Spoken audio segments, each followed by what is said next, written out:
मैं नेता नहीं बनना चाहता हूँ। सैनिक देश का बेटा होता है, वो देश का सेवक होता है। माँ ने हमको जन्म दिया तो मैं उनका बेटा था। जब माँ बड़ा पाल पोस के हमको भेजी देश सेवा के, तो देश का हम बेटा हो गए, तो हम एक सेवक हैं। हम कोई नेता बनने के लिए आपके विधानसभा में विरोध किया जाए कि आजकल राजनीति एक दूसरे पे आरोप लगा के चुनाव जीता जाना बहुत आसान है, लेकिन काम करके चुनाव जीतना बहुत कठिन काम है। एक ऐसे कैंडिडेट के पास जो बहुत सारे लोग हमारे चैनल के माध्यम से जानते हैं, जो नहीं जानते हैं उनका हम परिचय बताएंगे, तो हमारे साथ बने रहिए। सबसे पहले बता दें कि इस बार लालगंज जो है बिल्कुल हॉट सीट बन चुका है। हॉट सीट में गहमा गहमी इतना है कि आप लोग देख रहे हैं कि बहुत सारे जगह का कैंडिडेट का घोषणा हो रहा है और लालगंज में किसी भी पार्टी से हो नहीं रहा। इसी में एक सैनिक जो कि अपने नित्य कर्म और दिनचर्या से जाना जाता है, जो कि एकदम शुभ मुहूर्त में अपना आज नॉमिनेशन दाखिला करा लिए हैं। तो हमारे चैनल पर सबसे पहले आपको बहुत बहुत स्वागत है।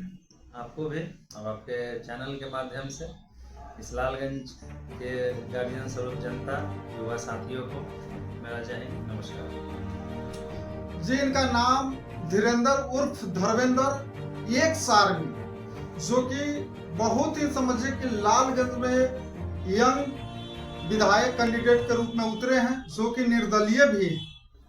इनका कहनाम था कि सब पार्टी से जो हम अपेक्षा करते हैं वो नहीं है, और हम लालगंज में निर्दलीय प्रत्याशी से विधायक बनेंगे और बनकर भी ऐसा दिखाएंगे जो कि बिहार के लोग कहेगा कि कैंडिडेट हो तो ऐसा। सबसे पहले एक बात बताइए कि लालगंज में जो आपने यहाँ पर जन्म लिए हैं, यहाँ से आपने पढ़ लिख कर सैनिक चुना है, और आज सैनिक से भी आपने रिटायर होने के बाद यहाँ पर आकर लालगंज में ऐसा कौन सा कमी देखे हैं कि आप जो है विधायक बन के सेवा करना चाहते हैं? देखिए, एक सैनिक जो है अपने दृढ़ संकल्प से कहीं भी सेवा करता है। जब हम देश सेवा कर रहे थे तो बिल्कुल निस्वार्थ भाव रहता है मन में। हम लोगों को जो पेमेंट मिलता है उसका आश्रित रहता है। जो समय आज जो आपके राजनीति में देखने को सबको मिल रहा है, उसको मुझे दोहराने की जरूरत नहीं है। तो एक सैनिक होने के नाते हमने यह सोच के राजनीति में नहीं आया कि मुझे सत्ता की जरूरत है। सैनिक सेवा करने के लिए आया है, और नेता से पहले हम एक सैनिक हैं। तो मेरे लिए विधानसभा में आने का मतलब बस इतना ही है कि एक राजनीति को अच्छा वातावरण दिया जाए, जो आने वाला पीढ़ी जो है वो एक रोल मॉडल हो कि एक सैनिक कैसा इस विधानसभा में अपना योगदान दिया है।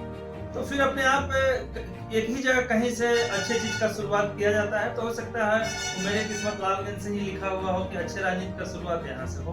लालगंज में एक चीज आपसे ये मेरा प्रश्न था, कितना आप ऐसा काम कीजिएगा महाराज? बहुत सारे लालगंज में पूत हैं, धन है, सब चीज।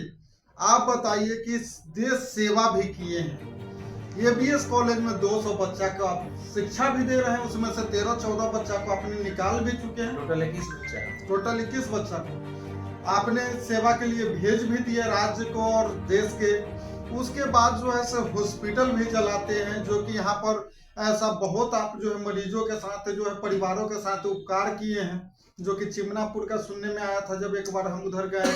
बहुत ऐसे लोगों का भी सुने। और उसके बाद जो है नेता भी बन के करना चाह रहे हैं। क्या चाह रहे हैं आप? नहीं, मैं नेता नहीं बनना चाह रहा हूँ। पहले स्पष्ट ये सुनिए, मैं नेता नहीं बनना चाहता हूँ। सैनिक देश का बेटा होता है, वो देश का सेवक होता है। माँ ने हमको जन्म दिया तो मैं उनका बेटा था। जब माँ बड़ा पाल पोस के हमको भेजी देश सेवा के, तो देश का हम बेटा हो गए, तो हम एक सेवक हैं। हम कोई नेता बनने के लिए आपके विधानसभा में अगर जीत जाते तब तो नेता बनिए। नहीं, पहले सैनिक, पहले मेरे नाम के आगे भी पूर्व सैनिक होगा, एक आर्मी होगा, फिर नेता होगा। पहले हम एक सैनिक हैं। विधायक में बन गया, जनता हमको जो हमारे गार्जियन स्वरूप जनता है वो हमको मौका दिए।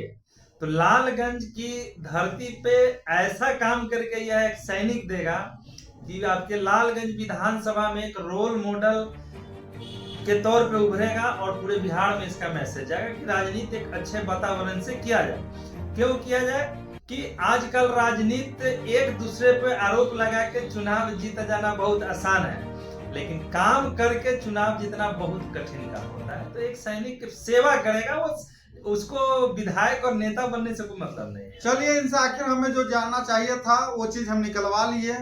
ये यहाँ पर भी इतिहास रचना चाहते, इन्होंने कह दिया